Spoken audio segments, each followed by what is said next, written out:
Hello, good morning बच्चों। अरुणा कालिया की class में आपका स्वागत है।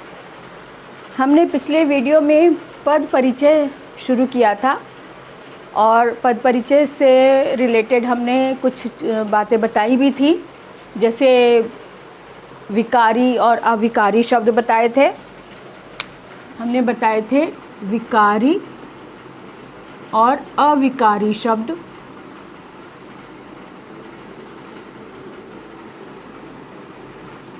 अविकारी शब्द ना, और बताया था संज्ञा के बारे में, संज्ञा के भेद। संज्ञा नाम है, नाम के अनेक भेद हैं, इनको अलग अलग वर्ग में बांटा गया है, जैसे जातिवाचक संज्ञा, व्यक्तिवाचक संज्ञा, भाववाचक संज्ञा। इस तरह से अलग अलग वर्गों में बांटा जाता है। जैसे व्यक्तिवाचक संज्ञा,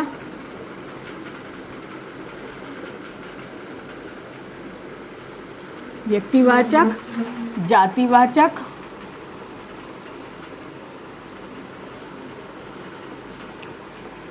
और भाववाचक।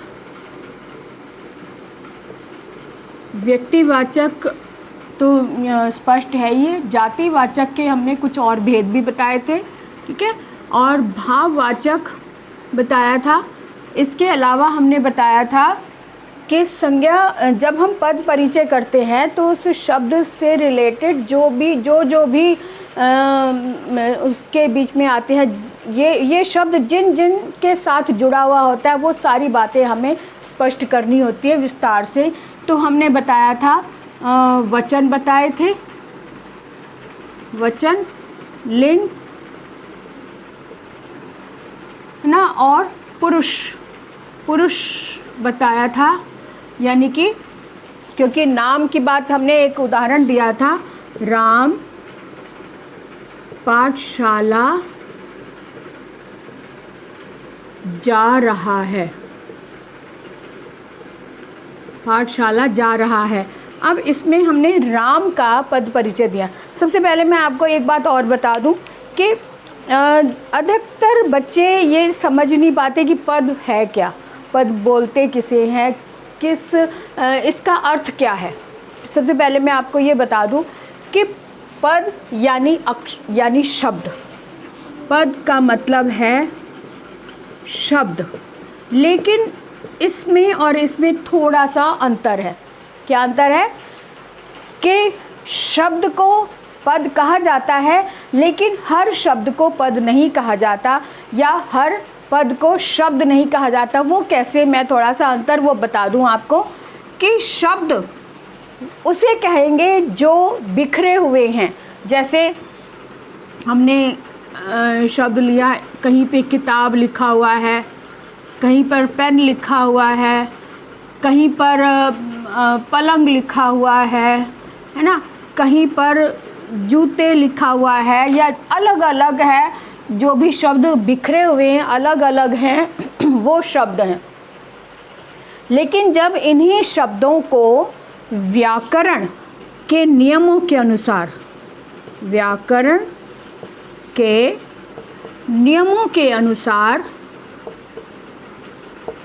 व्याकरण के नियमों के अनुसार जब इन्हें एक वाक्य में पिरोया जाता है, व्याकरण के नियमों के अनुसार जब इन्हें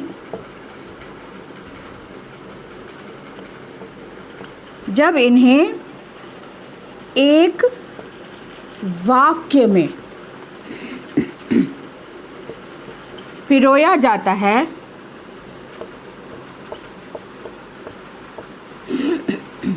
एक वाक्य में पिरोया जाता है, और उस वाक्य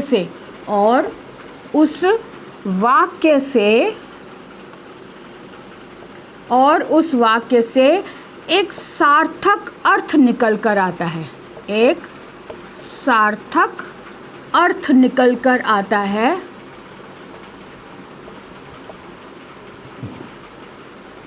एक सार्थक अर्थ निकल कर आता है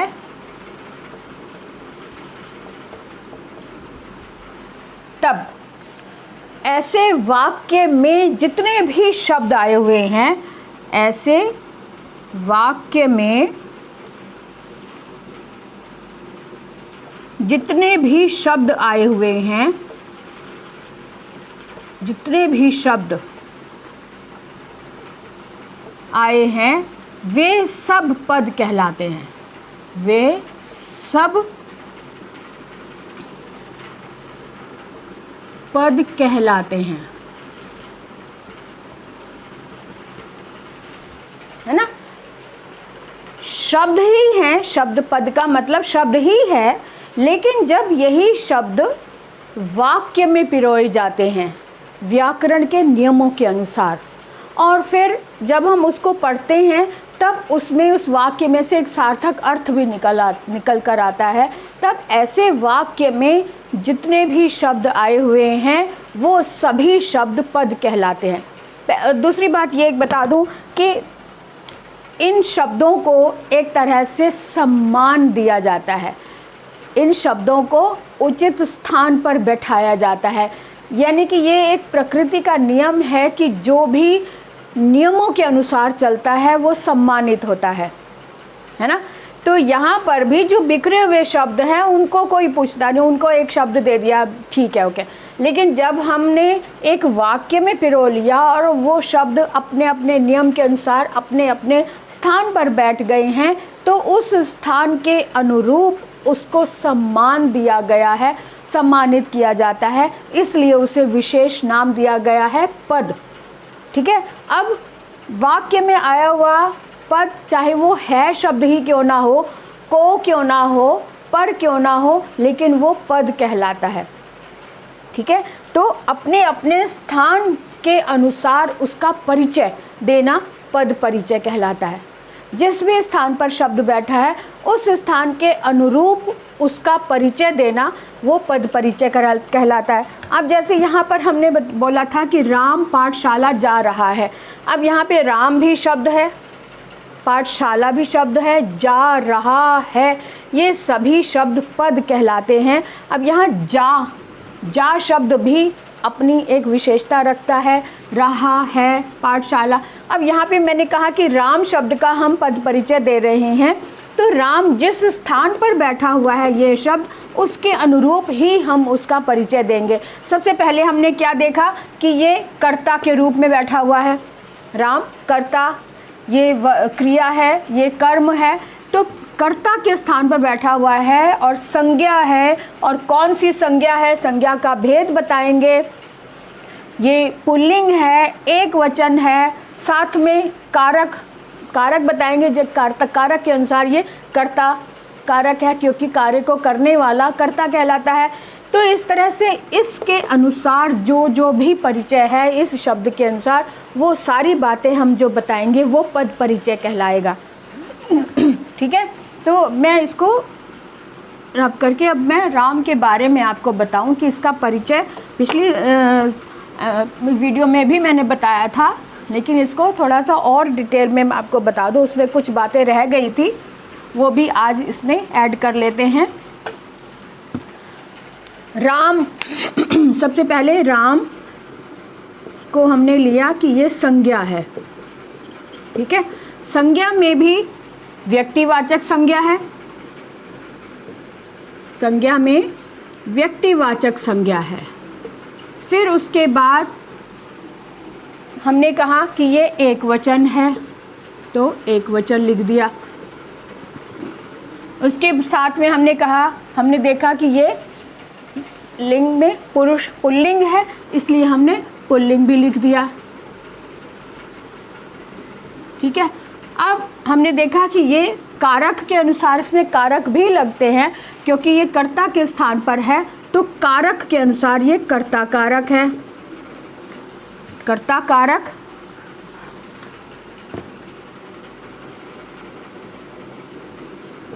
ठीक है। तो ये कर्ता कारक भी हो गया ना। अब एक चीज़ और हमने देखी थी कि पुरुष यानी कि कौन से उत्तम पुरुष है, अन्य पुरुष है या मध्यम पुरुष है, जिसे हम इंग्लिश में पर्सन बोलते हैं, first person, second person, third person. तो हमने बताया था कि राम जो है वो जितने भी नाम होते हैं वो थर्ड पर्सन में माने जाते हैं। थर्ड पर्सन को हिंदी में अन्य पुरुष बोलते हैं, तो इसलिए हमने लिख दिया यहाँ पे अन्य पुरुष। हालांकि पुरुष मैं आपको सर्वनाम में डिटेल में बताऊंगी। यहाँ पर क्योंकि ये व्यक्तिवाचक सर्वनाम के नाम आया है, इसलिए मैंने इसको बताया कि ये अन्य पुरुष, ये भी इसमें काउंट होगा। अब ये तो हो गई इसका परिचय हो गया, है ना। अब आते हैं आगे। संज्ञा तो मैंने पिछली बार बहुत अच्छे से समझा दिया था। अब सर्वनाम को बताने से पहले मैं चाहूँगी कि कर्ता कारक, यहाँ पे तो एक सिंपल रूप में बता दिया कारक, लेकिन कारक भी डिटेल में बताना चाहती हूँ ताकि आप बाकी, कर्ता तो समझ में आ गया, बाकी जो कारक हैं उनको भी ठीक से समझ पाएँ। इसको मैं रब कर दूँ तो ज़्यादा अच्छा रहेगा। तो कारक अब हम समझेंगे कि कारक कितने प्रकार के होते हैं और उनको कैसे पहचाना जाता है।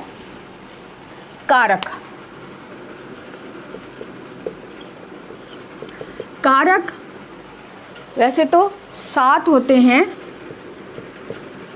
7 कारक हैं और एक संबोधन कारक होता है जिसे मिलाकर 8 कारक हो जाते हैं।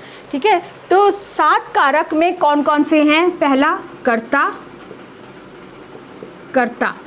कर्ता में आजकल ये ता नहीं लगता आधा। कर्ता कारक। दूसरा कर्म। तीसरा करण। चौथा संप्रदान।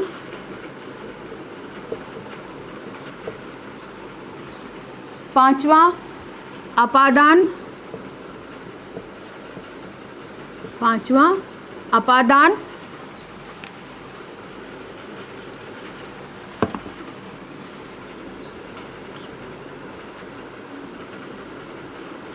और छठा है संबंध।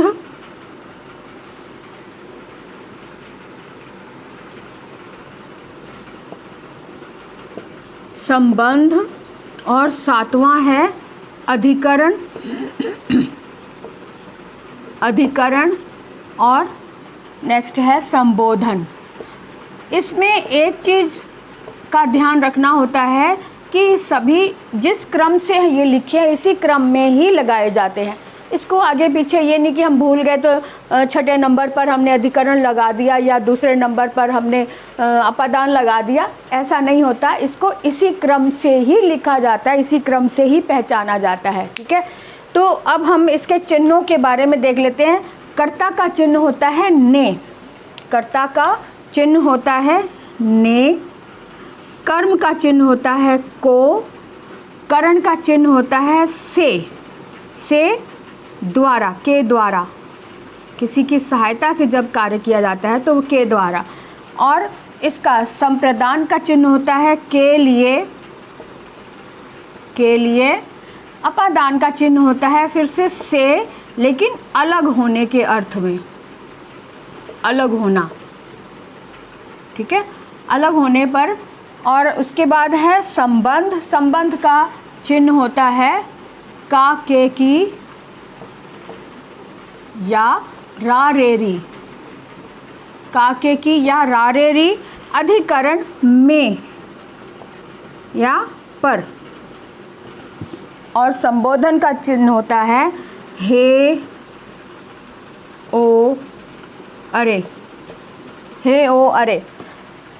अब इसको हमें ज़ुबानी रटना होता है, क्योंकि हमें एक बार अगर हम रट लें तो इसको बार बार भूलेंगे नहीं। दूसरी बात कि कर्ता ने कर्म को, ये तो अच्छे से समझ में आ जाता है। कर्ता ने कर्म को करण से। तीसरे नंबर पर जो करण आया है उसका चिन्ह से होता है। और 5वें नंबर पर आया अपादान का चिन्ह भी से होता है, लेकिन दोनों में भिन्नता होती है, दोनों में थोड़ा अंतर होता है। वो ये कि तीसरे नंबर पर जो करण आया है वो सहायता प्रदान करता है। सहायता के लिए हमारे साथ साथ चलता है, यानी जिस साधन की हमने सहायता ली है वो साधन हमारे साथ साथ चलता है। जैसे वह बस से आता है, वह साइकिल से जा रहा है तो साइकिल की सहायता लिए साइकिल के साथ साथ जा रहा है। वह पिताजी के साथ बाज़ार गया तो पिताजी के साथ, यानी जब हम साधन को, जिसकी सहायता ली है हमने, उस साधन को अपने साथ लेकर चलते हैं तो वो करण का से के द्वारा चिन्ह होता है। और अगर हम कहें अपादान, अपादान का मतलब होता है, अपादान में भी चिन्ह से ही होता है लेकिन अलग होने के अर्थ में आता है, यानी कि अपादान में हम किसी साधन को पीछे छोड़कर आगे निकल जाते हैं अलग होकर। जैसे विद्यार्थी स्कूल से घर आ रहा है, अब स्कूल में वो विद्या प्राप्त करने गया था, वहाँ पे उसने उसकी विद्यालय की सहायता ली, लेकिन उस सहायता को उसने वहीं छोड़कर वो घर आ गया, यानी कि उससे अलग होकर। अब इसका सबसे अच्छा उदाहरण आपको ये समझ में आ जाएगा कि पेड़ से पत्ते गिरते हैं, पेड़ में पत्ते लगे हुए हैं, लेकिन जब पत्ते जब टूट कर नीचे गिरता है तो पेड़ को छोड़कर नीचे गिरता है अलग होकर। अलग होने के अर्थ में अपादान वाला से आता है। और किसी के हेल्प के द्वारा जब हम कार्य करते हैं, उस साधन को अपने साथ लेकर चलते हैं तो वो करण तीसरे नंबर पर आता है के द्वारा। इसके बाद आते हैं संप्रदान में के लिए आता है। जब हम किसी के लिए कार्य करते हैं तब वहाँ संप्रदान यानी चौथे नंबर पर संप्रदान का चिन्ह होता है के लिए। के लिए का मतलब जिसके लिए। अब कभी कभी यहाँ पर संप्रदान में संप्रदान होता है लेकिन वाक्य में को आ जाता है, उसको समझने वाली बात होती है कि को अगर आया है लेकिन को के पीछे कहीं के लिए तो नहीं छुपा हुआ, हमें ये देखना पड़ता है। जैसे कि माता जी ने भिखारी को वस्त्र दिए, अब भिखारी को शब्द आया है, को चिन्ह आया, को का मतलब कर्म नहीं है, को का मतलब है ये संप्रदान यानी के लिए। माता जी ने भिखारी के लिए वस्त्र दिए, ठीक है। तो कुछ शब्दों को हमें बहुत ज़ोर देकर समझना पड़ता है। अब ये साथ साथ मैं आपको थोड़ा सा इनका अंतर भी बताऊंगी। अब आते हैं संबंध। संबंध मतलब रिश्ता। जहाँ रिश्ता होता है वहाँ पर हम का के की लगाते हैं या रा रे री। जैसे का लगाएंगे कैसे, उसका भाई या उसकी किताब, है ना, या उसकी माताजी, ये इस तरह से काके की। अब ऐसे ही रा रे री, मेरा भाई, मेरी बहन, मेरी पुस्तक, मेरा स्कूल, तो इस तरह से रा रे री भी संबंध में आ जाते हैं। संबंध काके की और रा रे री इसके चिन्ह हैं। ये छठे नंबर पर आता है संबंध काके की और रा रे री। उसके बाद आता है अधिकरण।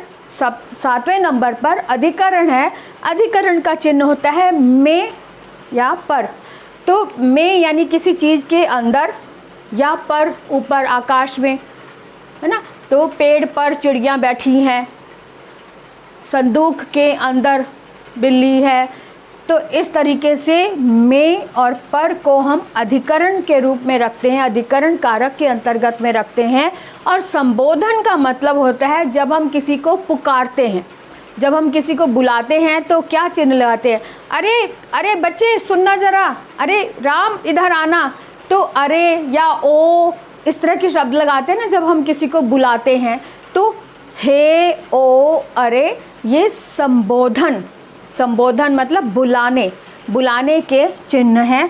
तो इस तरह से हमारे कारक सातों अच्छे समझ में आ गए, यानी कि आठवां भी संबोधन है ओ अरे ये भी समझ में आ गया होगा। इसमें दो चीज़ें ज़्यादा समझने वाली हैं, जैसा कि मैंने आपको पहले भी बताया था कि कर्म का चिन्ह भी को होता है और संबोधन और संप्रदान का चिन्ह भी कभी कभी को लग जाता है, वैसे के लिए होता है, लेकिन उसको समझने की ज़रूरत होती है। अगर को आया है तो इसमें फ़र्क करना पड़ता है, समझना पड़ता है। कर्म और संप्रदान, इसमें अंतर हमें समझना होता है, इसका अंतर। और दूसरा अंतर हमें समझना होता है करण और अपादान में, करण और अपादान। ठीक है, करण और अपादान में जब हम अंतर समझते हैं, ये तो मुझे लगता है आपको अच्छे से समझ में आ गया होगा कि करण किसी के द्वारा, यानी कि किसी की सहायता ली है, उसको साधन को हम साथ लेकर चलते हैं, साधन को साथ लेकर चलना, साथ लेकर चलना होता है। और अपादान में साधन को पीछे छोड़कर, साधन को पीछे छोड़कर आगे बढ़ना होता है, छोड़कर आगे बढ़ते हैं। ठीक है, तो इसमें अपादान से अलग होना, अलग होने के लिए अलग होना पड़ता है, साधन को पीछे छोड़कर हम आगे बढ़ते हैं। और करण में इसको साधन को साथ में लेकर हम आगे बढ़ते हैं। ठीक है, तो यहाँ पर हमने देखा था राम। अब यहाँ पे कर्ता का चिन्ह होता है ने, कर्ता ने, कर्म को पहला कारक होता है कर्ता, इसका चिन्ह होता है ने। तो यहाँ पे हमने लगाया था राम शब्द का, जब हमने परिचय दिया तो उसमें हमने बताया कि कर्ता कारक। कर्ता कारक क्यों? क्योंकि ये राम के द्वारा कार्य किया जा रहा है, यानी राम पाठशाला कौन गया? राम। राम ने पाठशाला जाने का कार्य किया, है ना। तो राम जो है वो कर्ता है। वैसे भी सिंपल रूप में भी हम जब वाक्य में देखते हैं तो दो चीज़ें होती हैं ना, सब्जेक्ट यानी कर्ता, और हमने उसमें पढ़ा था उद्देश्य और विधेय सरल वाक्य में, है ना। तो उद्देश्य यानी कर्ता यानी कि सब्जेक्ट, और जो बाकी पार्ट है जो कार्य किया जा रहा है, जो क्रिया से संबंधित है, उसे हम विधेय बोलते हैं या प्रेडिकेट बोलते हैं। तो जो कर्ता है, जो विधेय, जो उद्देश्य है या फिर जो कार्य को करने वाला है, उसे हम सब्जेक्ट या कर्ता, कारक में कर्ता लगाते हैं, कारक को कर्ता बोलते हैं, कर्ता कारक पहला होता है। अब आपको कारक समझ में आ गए होंगे, और इसको थोड़ा सा ज़्यादा इसका अभ्यास करें। कारक एक बार अगर आप रट लें, समझ लें, क्योंकि इसको इसी क्रम में रखना आता है, क्रम बदल नहीं सकते। एक बार आपने रट लिया तो हमेशा के लिए वो ही काम आते रहते हैं। अगर आपने एक बार ठीक से नहीं याद किया तो फिर बार बार परेशानी होती है। इसलिए इसको बहुत अच्छे से समझ लो, याद कर लो, ऐसे गिनती कर लो। कर्ता ने, कर्म को, करण से, संप्रदान के लिए, अपादान से, संबंध का के की, अधिकरण में पेपर, संबोधन है ओ, अरे इस तरह से इन्हें रट लो। फिर देखो किस तरह से आप इसका कमाल कर सकते हैं, इसका दिखा सकते हैं कमाल। अब संज्ञा से रिलेटेड जो चीज़ें थी वो हमने पूरी कर ली हैं। अब हम आगे बढ़ते हैं सर्वनाम पर। ठीक है, सर्वनाम हमने पिछले वीडियो में शुरू करवा दिया था कि जो शब्द संज्ञा के स्थान पर लाए जाते हैं या लगाए जाते हैं उन्हें सर्वनाम कहते हैं, है ना। सर्वनाम जो शब्द संज्ञा के स्थान पर, संज्ञा के स्थान पर प्रयोग में लाए जाते हैं,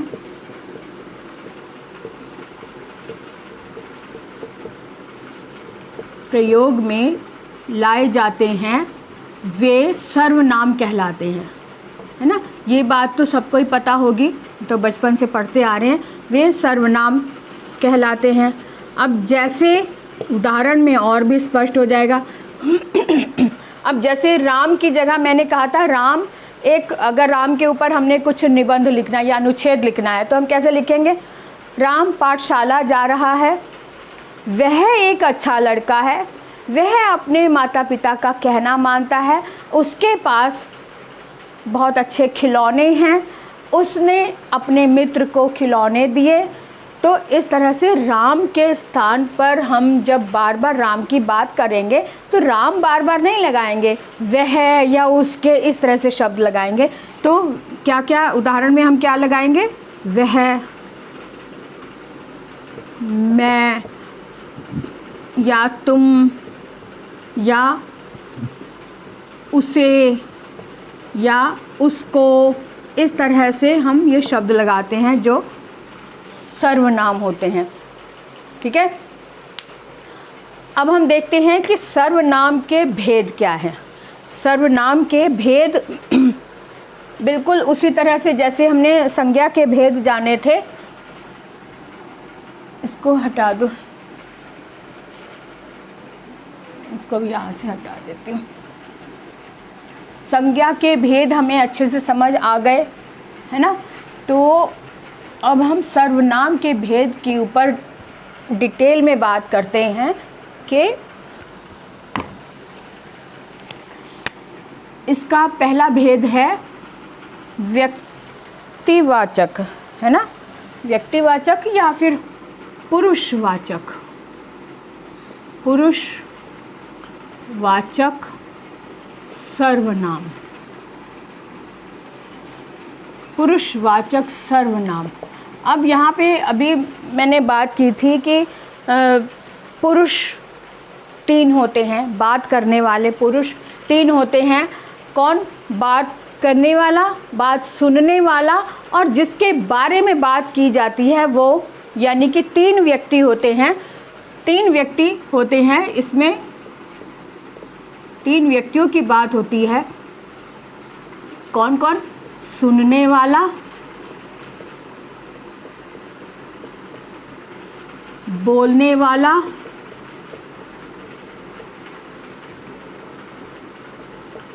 और जिसके बारे में बात की जा रही है, जिसके बारे में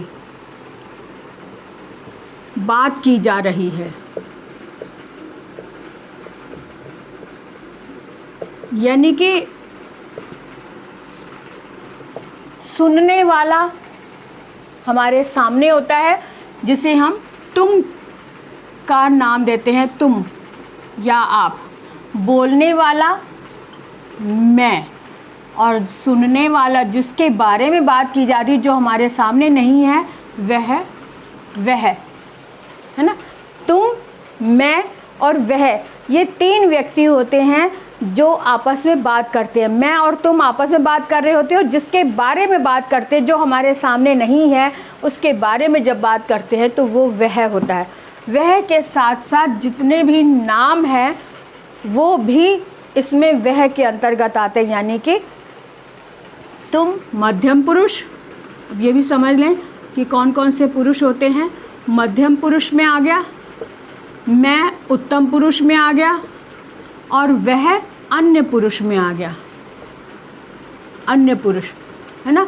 ये बात आपने कई बार पहले भी समझी होगी, सुनी होगी। ये संस्कृत जो पढ़ते हैं बच्चे उनको भी अच्छे से पता है।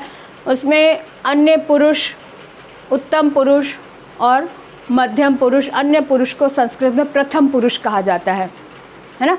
चलो उसको अभी रहने दो, जो संस्कृत पढ़ने वाले बच्चे उनको पता ही होगा। तो अन्य पुरुष यानी कि थर्ड पर्सन, अन्य पुरुष यानी थर्ड पर्सन, उत्तम पुरुष यानी कि फर्स्ट पर्सन, और मध्यम पुरुष यानी कि second person. Second person, first person और थर्ड पर्सन, है ना। ये बात क्लियर हो गई। तो व्यक्तिवाचक में जहाँ तुम की बात होती है या मैं की बात होती है या वह की बात होती है, वो पुरुषवाचक सर्वनाम कहलाता है। इतनी बात क्लियर हो गई ना। जहाँ मैं, तुम और वह की बात करते हैं, वह की बात होती है, वो पुरुषवाचक सर्वनाम कहलाता है। इसका उदाहरण देख लेते हैं हम। उदाहरण में हमने देखा कि अब जैसे मैं एक अध्यापिका हूँ, अब मैंने अपने बारे में कहा, एक वाक्य ले लिया, तो मैं एक अध्यापिका हूँ यानी मैं शब्द आया तो मैं सर्वनाम है, और मैं सर्वनाम की जब हम व्याख्या करेंगे तो मैं क्या है, पुरुषवाचक सर्वनाम है। अगर हम कहें तुम मेरे मित्र हो तो तुम जो है वो सर्वनाम है और तुम मध्यम पुरुष है ना। ऐसे ही वह मेरा भाई है तो वह जो है वो अन्य पुरुष में आ गया। ठीक है, इतनी बात क्लियर हो गई ना। तो अब इसका दूसरा भेद देख लेते हैं। पुरुषवाचक में ये 3 पुरुष आते हैं, मध्यम पुरुष, उत्तम पुरुष और अन्य पुरुष। इसके अलावा इसको आप क्रम में भी ऐसे भी लिख सकते हैं, उत्तम को पहले कर सकते हैं। ये मैंने समझाने के लिए, क्योंकि सुनने वाला जो होता है वो तुम है, बोलने वाला मैं होता है, और जिसके बारे में बात कही जाती है वो वह होता है। अब आगे देखते हैं निश्चयवाचक सर्वनाम। निश्चयवाचक सर्वनाम में इसको निकाल दो। निश्चयवाचक, जैसा कि शब्द से ही पता चल रहा है, निश्चय यानी कि कंफर्म बात करना कि भी हाँ निश्चित रूप में कि ये चीज़ जो है वो मेरी है। तो इस तरह से जहाँ पता चलता है वो निश्चित रूप में निश्चयवाचक सर्वनाम होता है। दूसरा भेद है इसका निश्चयवाचक।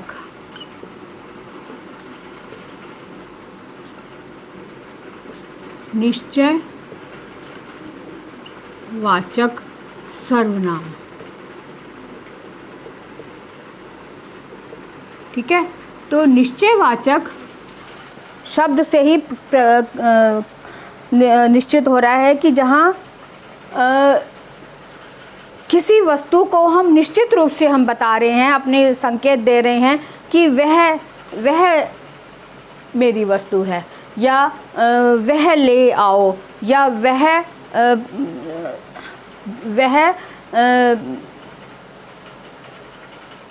हरे रंग की पुस्तक मेरी है। इस तरह से जैसे जहाँ पर ये दूर और पास का भी को भी दर्शाता है। जैसे हम यह कहें तो नज़दीक हो गई, यह मेरी है ना। या फिर वह दूर से दूर पड़ी कोई चीज़ पड़ी है, जैसे घड़ी दूर पड़ी हुई है, तो हम कहें वह मेरी, वह इधर ले आओ, वह मुझे दे दो। ठीक है, तो वह शब्द से ये पता चला कि जो दूर रखी चीज़ है, लेकिन ये पता चलता है कि वह जो हमें दिखाई दे रहा है उसके निश्चित रूप से हम कह रहे हैं कि वो मुझे दे दो। अब पास जो है उसे हम नज़दीक से कहेंगे यह मेरा है। तो यह निश्चित रूप में जहाँ संकेत मिलता है हमें कि निश्चयवाचक होने का संकेत मिलता है, वहाँ वो निश्चयवाचक सर्वनाम कि जैसे यह मुझे दे दो। अब यह जो भी चीज़ है वो निश्चित, उसने निश्चित होकर कहा कि यह मुझे दे दो, यानी कि उसका अधिकार है, यह मुझे दे दो। और अगर दूर की बात है तो वह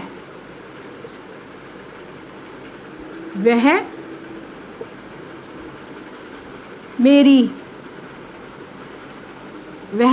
है, या फिर जो भी वस्तु है, घड़ी है या किताब है या जो भी है, तो हम वह शब्द को निश्चित तौर पे हम कह सकते हैं, संकेत हमारा जा रहा है कि यह निश्चित रूप में हमसे हमारी लिए है। तो यह और वह शब्द यहाँ पर निश्चयवाचक की ओर संकेत कर रहा है। हालांकि यह और वह सर्वनाम, यहाँ पर वह आया था तो वह अन्य पुरुष में हमने कहा था, क्योंकि यहाँ पर व्यक्ति की बात हो रही थी कि वह आ रहा है ना, या उसके बारे में, जिसके बारे में बात की जाती है वो हो गया। तो वहाँ पर जो वह आया था, या राम मेरा भाई है तो राम के लिए हमने जो वह लगाया वो व्यक्तिवाचक, वो पुरुषवाचक में आ गया था। यहाँ पर किसी वस्तु की बात हो रही कि वह जो वस्तु रखी है वो मेरी है, तो यहाँ पर ये निश्चयवाचक की ओर संकेत कर रहा है।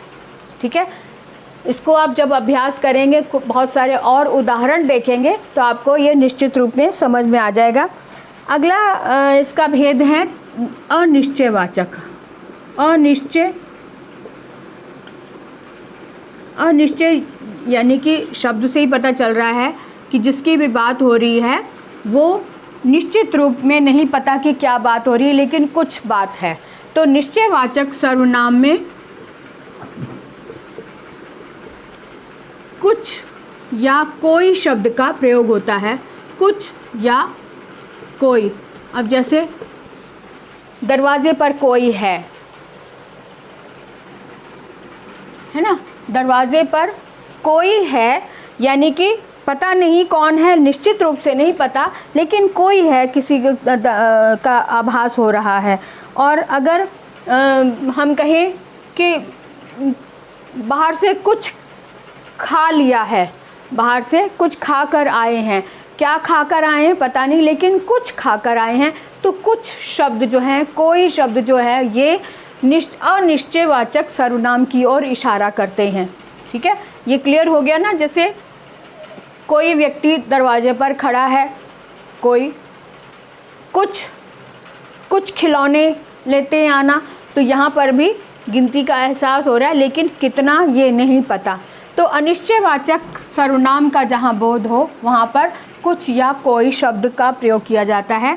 ऐसे ही चौथा भेद ले लेते हैं, प्रश्नवाचक सर्वनाम। प्रश्नवाचक सर्वनाम भी बहुत इजी है, जैसे कि शब्द से ही पता चल रहा है। प्रश्नवाचक यानी कि जिसमें प्रश्न किया गया हो। प्रश्नवाचक में कौन सा, किसका, कौन, क्या, कैसे, इस तरह के शब्द लगते हैं, तो उसमें हम प्रश्नवाचक सर्वनाम की ओर इशारा करते हैं। जैसे कौन है वहाँ, सामने आओ। कौन है वहाँ, सामने आओ, है ना। तो सामने आओ, यहाँ पर प्रश्नवाचक कौन है वहाँ, कोई है लेकिन प्रश्न हम कर रहे हैं, कौन है वहाँ। तो इस तरह से प्रश्न की ओर जब संकेत हुआ तो वो प्रश्नवाचक सर्वनाम हो गया। ऐसे एक और उदाहरण देख लेते हैं, मेरे साथ कौन चलेगा। मेरे साथ कौन चलेगा। तो यहाँ पर भी कौन शब्द ने बता दिया कि ये प्रश्न की बात हो रही है। प्रश्नवाचक चिन्ह है, प्रश्नवाचक चिन्ह भी है साथ में। ये शब्द कौन प्रश्नवाचक शब्द लग गए हैं, तो ये हमें बता रहे हैं कि प्रश्नवाचक सर्वनाम है यहाँ पर। हाँ, प्रश्नवाचक में बहुत अधिक समझने की ज़रूरत नहीं है, बहुत जल्दी शब्दों से ही पता चल जाता है। अब पांचवा जो है वो संबंधवाचक सर्वनाम। पांचवा है संबंधवाचक सर्वनाम। संबंधवाचक यानी रिश्ता, रिलेशन जहाँ प्रतीत हो रहा है, किसी वस्तु के साथ कोई हमारा रिश्ता है, तो वो संबंधवाचक सर्वनाम। वो कैसे पता चलेगा, उदाहरण देखते हैं। यह वही फिल्म है जिसे तुम देखना चाहते थे।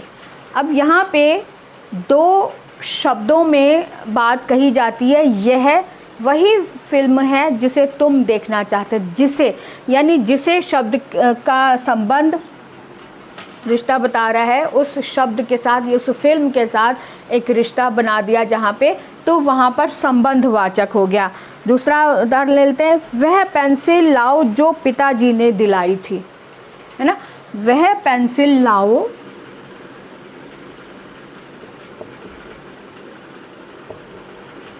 वह पेंसिल लाओ। अब वह को हमने, वह पेंसिल तो है लेकिन इसके साथ रिश्ता जोड़ दिया, इसके साथ संबंध क्या बना कि जो पिताजी लाए थे। वह पेंसिल लाओ जो पिताजी ने दिलाई थी या जो पिताजी लाए थे, है ना।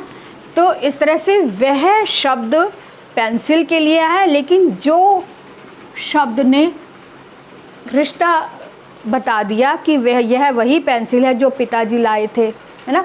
तो इस तरह से हमें जब वाक्य पढ़ते हुए हमें ये पता चले कि ये वो शब्द है, ये वो सर्वनाम है जिसका संबंध किसी ना किसी के साथ है, किसी का रिश्ता किसी ना किसी के साथ जुड़ा हुआ है, जो शब्द ये बताएं वहाँ संबंधवाचक सर्वनाम होता है। एक और उदाहरण ले लेते हैं संबंधवाचक में।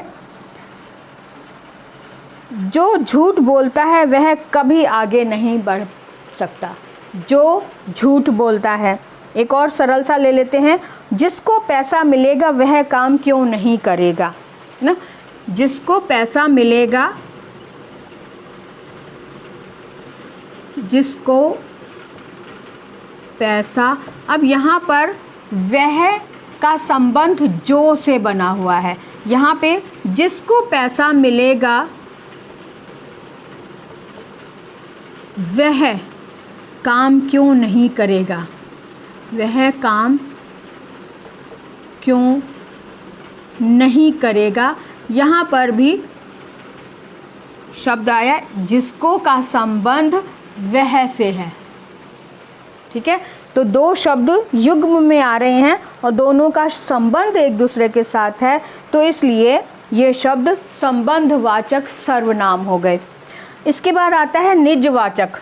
निजवाचक में थोड़ा सा समझने की बात है। निजवाचक,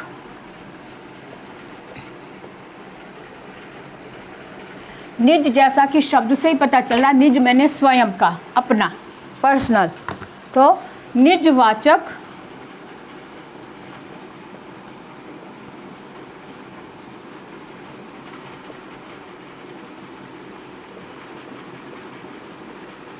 निजवाचक सर्वनाम। निज का मतलब ही है अपना, मेरा अपना, पर्सनली। तो जहाँ पर पर्सनल होने का संबंध मिले, पर्सनल होने का संकेत मिले, वो निजवाचक। जैसे उदाहरण के लिए, वह अपना काम स्वयं कर लेता है। तुम निश्चिंत हो जाओ, वह अपना काम स्वयं कर लेगा। तो स्वयं, अपने आप, ये शब्द उसमें लगे होते हैं। स्वयं, अपने आप। जैसे उदाहरण ले लेते हैं, मैं स्वयं चला जाऊंगा, मैं स्वयं चला जाऊंगा, ठीक है। तो इस तरह से हमने जो ये स्वयं शब्द है ये निजवाचक है। स्वयं को हमने निजवाचक में ले लिया। यहाँ पर हम मैं नहीं लगाएंगे, मैं की बात नहीं कर रहे हैं, मैं तो पुरुषवाचक में आ गया। लेकिन स्वयं शब्द जो है, स्वयं निजवाचक सर्वनाम है। ऐसे ही वह अपना काम स्वयं कर लेगा या अपने आप कर लेगा। तो अपने आप शब्द जो है ये निजवाचक सर्वनाम है, ठीक है ना। तो इस तरह से हमें ये समझ में आ गए, सर्वनाम की बात हमारी क्लियर हो गई। तो अगली बार में अब हम विशेषण, अभी ये पद परिचय कंप्लीट नहीं हुआ है क्योंकि अभी बहुत सारी चीज़ें अभी बाकी हैं इसमें। हमने संज्ञा देख ली, संज्ञा से रिलेटेड, संज्ञा में भेद हुए, संज्ञा के भेद, संज्ञा के साथ साथ वचन आ गए, लिंग आ गए, कारक आ गए, वो सारी चीज़ें हमने देख ली। अब हम उसके बाद हमने देखा सर्वनाम, सर्वनाम के भेद हमने जान लिए। अब सर्वनाम के साथ साथ इसके बाद अब हम विशेषण पर आएंगे। ये सर्वनाम हो गया, अब ये विशेषण पर हम आएंगे अगली बार में। तो उसके बाद विशेषण और क्रिया आएगा। अभी बहुत लंबा ये चैप्टर चलेगा, तब जाकर हम पूरा कंप्लीट कर पाएंगे, पद परिचय के बारे में पूरी जानकारी रख पाएंगे। तो एक बात करना चाह रही थी मैं, मेरे कमेंट बॉक्स में एक बच्चे ने रिक्वेस्ट की कि आपने वीडियो ये बहुत देर से डाला, बहुत दिनों के बाद डाला। दूसरी बात उसने कही कि मुझे काल जो है मुझे समझ नहीं आता, वो आप और डिटेल में बताएं और काल जो है मैं रटता हूँ लेकिन भूल जाता हूँ। तो मुझे अच्छा भी लगा, क्योंकि काल इतनी मुश्किल चीज़ नहीं है, इतना मुश्किल टॉपिक नहीं है, लेकिन उस बच्चे ने आके सामने से पूछा तो मैं ज़रूर बताऊंगी उसको। लेकिन इसी में काल भी आएगा आगे, जैसे क्रिया जब आएगा तो क्रिया में मैं काल के बारे में भी बताऊंगी। लेकिन मैं आपसे भी ये कहना चाहती हूँ कि आप भी अपनी बात कमेंट बॉक्स में लिखें, ताकि मुझे पता चले कि आपको कितना समझ में आ रहा है और आप इंटरेस्ट ले रहे हैं या नहीं ले रहे हैं। और अगर कोई छोटी सी बात भी नहीं समझ आती ना, आप पूछो ज़रूर। जब आप पूछेंगे तो आंसर आपको ज़रूर मिलेगा। और अगर कोई आप पे हंसता भी है तो हंसने दो, आपको तो आंसर मिल जाएगा ना। अगर हम आज नहीं पूछेंगे, अपने अंदर ही अंदर रख लेंगे, कोई हंसेगा, तो हमें अपने प्रश्न का उत्तर ही नहीं मिल पाएगा। इसलिए हंसने की चिंता छोड़ो, अपना प्रश्न करो कि आपको क्या नहीं समझ में आया और मैं आपको और क्या समझाऊं, या और कौन सा टॉपिक ऐसा लेकर आऊं जो आपको अभी तक नहीं समझ में आया। ठीक है, तो आज की क्लास इतनी काफ़ी है, इसका आप अभ्यास करें। और अगले वीडियो में मैं विशेषण और क्रिया समझाऊंगी, उसके बाद ये बाकी भी चलेंगे धीरे धीरे। लेकिन आप सब्सक्राइब ज़रूर करें, और सब्सक्राइब के साथ साथ अगर आपको सच में वीडियो अच्छा लग रहा है, आपको समझ में आ रहा है, तो लाइक ज़रूर करें और अपने दोस्तों को भी शेयर भी करें, उनको भी बताएं कि ये वीडियो देखो, इसमें ये चीज़ समझ में आएगी, इसको ध्यान से सुनो। पूरा वीडियो देखोगे तो आपको हर चीज़ क्लियर समझ में आ जाएगी, स्टेप बाय स्टेप हर चीज़, छोटी से छोटी बात समझ में आएगी। और सब्सक्राइब के जब आप सब्सक्राइब करें, उसके साथ में एक बेल आइकन भी है, आप उसे ज़रूर पुश करें, ऑल पर टच करें, ताकि आपको सभी वीडियोस मिल सके और आप उसका लाभ उठा सकें। तो आज तक के लिए इतना काफ़ी है। तो आज तक के लिए, आगे के लिए बाय बाय, और अगले वीडियो में मिलेंगे। ठीक है।